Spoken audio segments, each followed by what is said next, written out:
mari bosseur, bon père et bon mari, mais pas riche. Oui, mais je me demande si on peut vivre confortablement. Écoute-moi bien. L'argent vient et repart. Mais un bon mari et père construit ta vie et celle de tes enfants. Les valeurs, la stabilité et le respect ne s'achètent pas. Si tu choisis l'argent à la place, tu peux te retrouver avec des enfants sans père et une maison vide émotionnellement. Et si tu prends un homme accompli financièrement, qui donne beaucoup d'argent, mais qui est mauvais mari et père. L'argent m'attire, mais je crains pour mes enfants. Exact. L'argent te nourrit, mais il ne t'élève pas. Tes enfants ont besoin d'un père présent, pas d'un portefeuille. Le confort matériel ne remplace jamais le rôle d'un homme responsable. Ton choix ici met en jeu leur équilibre émotionnel et moral. Si tu choisis l'argent et la mauvaise qualité de père, tu construis un foyer de vide et de frustration.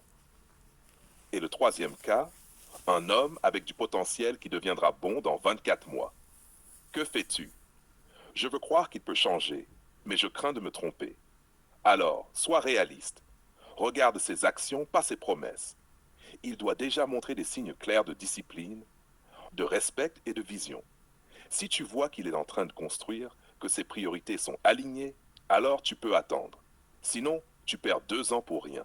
Choisir le potentiel, c'est investir dans le futur, mais seulement si tu es sûr qu'il est sur la bonne trajectoire. JJ, synthèse finale.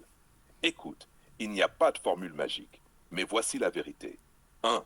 Bon mari et bon père, mais pas riche. Stable, respectueux, construit un foyer solide. C'est la sécurité émotionnelle et familiale.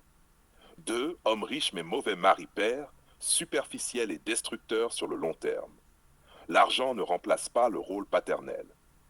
3. Homme avec potentiel, possipode si ses actions sont réelles et cohérentes.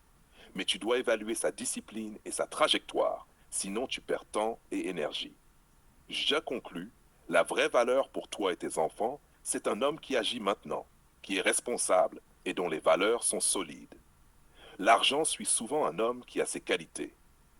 Les promesses et le potentiel ne valent rien sans preuve concrète. Si tu es homme riche mais mauvais mari-père, superficiel, destructeur, l'argent ne remplace pas un rôle de père ou de mari. Tu choisis le luxe ou le vide.